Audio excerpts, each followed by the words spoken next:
That's right. We got a reptile.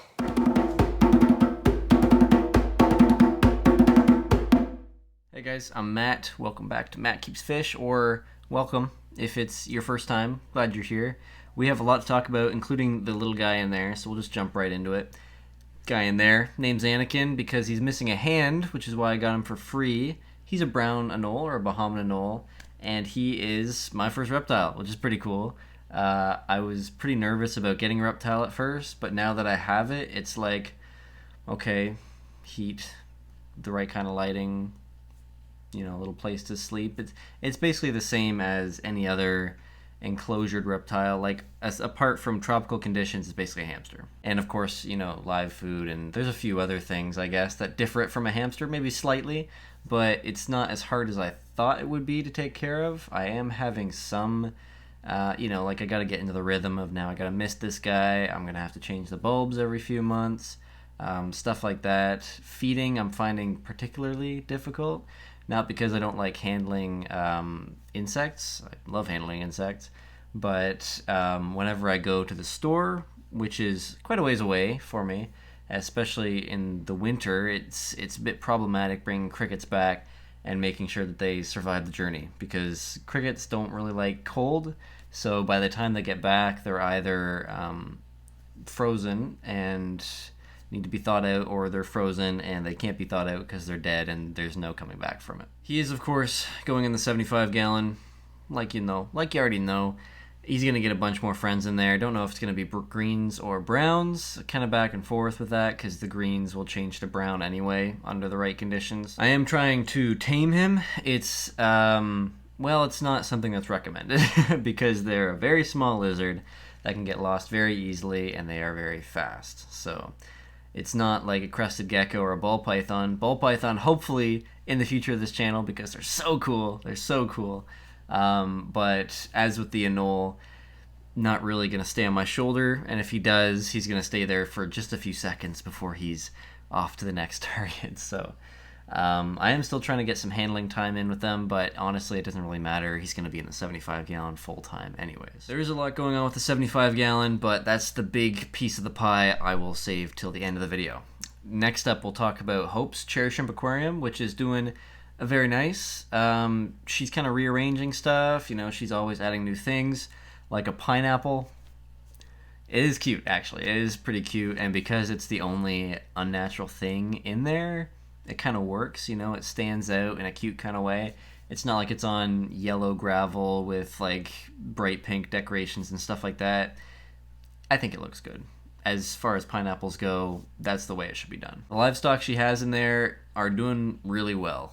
She's got a ton of cherry shrimp. Obviously, they're breeding like crazy, which is weird to me because I thought my mineral-rich water would be what they prefer, but they like her water way more.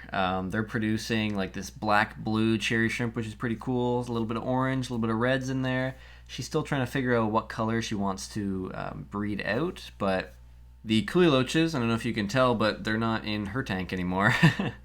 But they were doing really well in her tank. I think she only lost one, which we got from Zach, and it was kind of skinny as far as Kuliloches go anyways. So she's got lamp-eye killifish. There's only 4 left out of the 6 that I gave her. They're doing really well in there. There's lots of flaring. They're showing breeding behaviors, which is pretty cool. I just don't think that they're ever going to successfully be able to breed because the trumpet snails come up at night and they eat anything that's stuck to a plant, so the eggs don't survive, unfortunately. But if you guys do think about breeding lamp-eye killifish, they don't eat their fry, which is pretty cool. If you guys remember, she did have a guppy in there, lyre-tailed guppy, the only survivor from the knife fish. It died recently, unfortunately. I think, when fish are bred for color in that way, they're not very healthy long term, so kind of saw it coming. Lastly, the assassin snails are doing a-okay. They're breeding, just not quite as fast. Hopefully we'll be able to start selling them once they breed at a faster rate, probably to one of the local stores. And if not, I'd be happy to have them in the 75 gallon aquarium. Next steps for that little cherry shrimp tank is we're looking for a new centerpiece, something that's still kind of small, not going to eat the cherry shrimp. We're playing around with the idea of different types of killifish. We're playing around with the idea of sparkling gourami. Everything's kind of a shrimp risk, but Let me know your thoughts in the comments. Moving a level up to our 40-gallon Rainbowfish Aquarium. I think that's what I'm going to call it. Everybody's looking good in there for the most part. You know what? I take that back. They're not looking that good. The Dorfnia Rainbowfish, for the most part, looking good. Bolivian's looking good. Everybody's awesome, except for the fact that there is a parasite going around the tank. I think it's an internal parasite, probably brought in from maybe the wild-caught ghost catfish, maybe something that was in a wild-caught tank when I got it. But everything's not everything, but a lot of them have sunken in bellies, and their appetite isn't really that good. So I lost the female threadfin rainbowfish, one of them, and I also lost a pencilfish, unfortunately. So currently I am treating the tank. I had the second dose of medication in today. Hopefully that fixes the problem and we start to see some good results in the next few days. I don't see any immediate results, but hopefully that's just something that's going to develop over time. Everything in there looks really good. I've thought about moving a couple things over to this tank, but we'll talk about that in a second. One thing that I am thinking about adding into there is maybe cherry barbs, something really red. Again, let me hear your suggestions. But everything in there is looking really good, apart from possible parasitic issues. Especially the Bolivian rams. Bolivian rams are looking really, really nice. Some of them are actually starting to get the very long trailing fins, which is so nice to see. We're probably going to move the pearl gourami into here. I like the sort of orange to green theme in this tank. I think that's what I'm going to work for. So we're going to have the pearl in there. We have some fish in here that we're going to talk about. I think we're going to have hillstream loaches in here. I think that'd be pretty cool, have them dance around the driftwood, and that kind of gives the farlowella, or the twig catfish, in the 40-gallon their own space. It is kind of hard with the twig catfish because they're so vulnerable to having their food stolen from them. So it's like, do I want them to face the fish in that tank, or do I want them to face all the fish that are going to be in this tank? I don't know. So the future of that tank, some kind of redfish, maybe female Bolivian rams in there, possibly moving stuff out, possibly moving stuff in. It's kind of up in the air. And a hard motion towards plastic plants because I cannot grow live plants, guys. I've tried for almost 2 years now. I can't do it. So I'm going to try to, now that I'm moving to plastic plants, instead of just waiting for the real plants to grow in and trying everything I can with them, I'm just going to make it really filled in with plastic plants. I think it'll look really cool. Not all will be plastic though, because if we move over to the 75-gallon Paludarium, I guess I should say, the corner right here that you're looking at, that's actually a terrarium. If you guys haven't seen this before, it's actually the terrarium side. And we're growing pothos in there. It's doing pretty well. One leaf has kind of died, one's kind of grown in. So we'll see if it starts dying more, growing more. It's really the most hardy plant that I could probably ever find. So hopefully it's gonna grow well, because I don't know what any other options would be. We've also got isopods in there. We've got springtails in there. Springtails are starting to breed really well in the terrarium itself. I've also got them breeding still in the cup.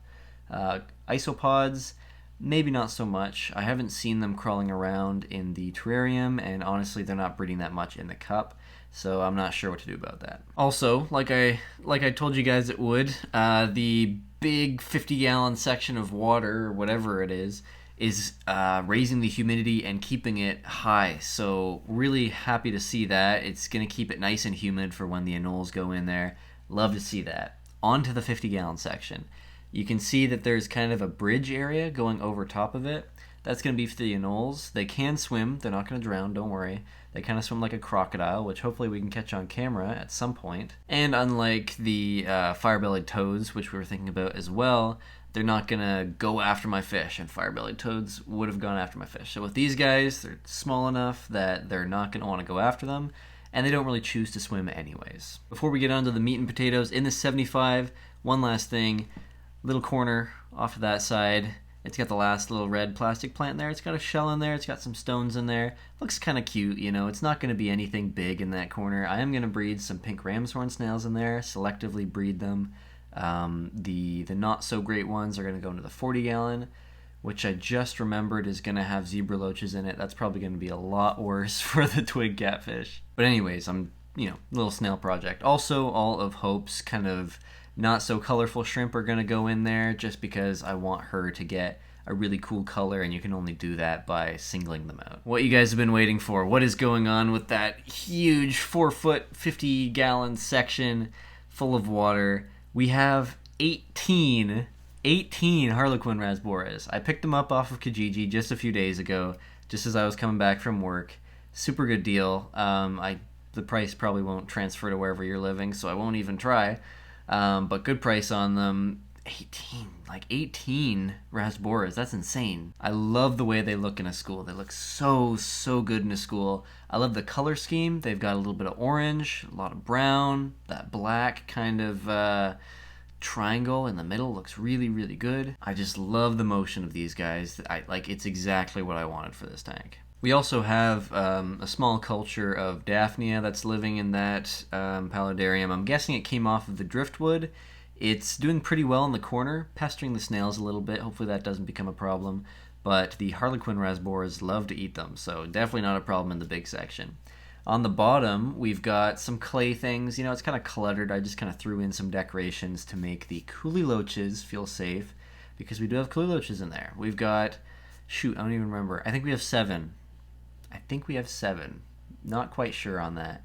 They're actually super active right now, so that's what I was saying. You guys can probably see them swimming around, and I love to see them swimming around like that. Hopefully that behavior doesn't go away. I think it's gonna be something about the shade. Like, I'll lower the lighting a little bit in the evening, but like, there's something about just having all that driftwood in the middle that makes them want to come out all the time. Also, I just did a water change, so that could be it as well. Now, I do have future plans for the aquatic side of this Paludarium, but you guys are probably asking yourselves, what about the knife fish? You have a knife fish in there. It's killed everything, killed all your guppies. Why do you have fish in there right now? I actually sold the knife fish. Thank goodness I sold the knife fish. Finally got it out of there. What a jerk. Sold them to actually one of the guys that just Zach and I know that came into our pet store. And he said, oh yeah, I already have a knife fish. I'll take another one. So he's got it. He's taking good care of it. But what's most important to me is that we're finally able to do whatever we want with this 75-gallon Paludarium. So what are we going to do with it? Possibly put the twig catfish in there. Might be the hillstream loaches. I'm kind of back and forth about that. I've been dealing with that for a while. We could do ghost catfish in there. Don't really know. Would love your suggestions on that. Just kind of weighing the pros and cons.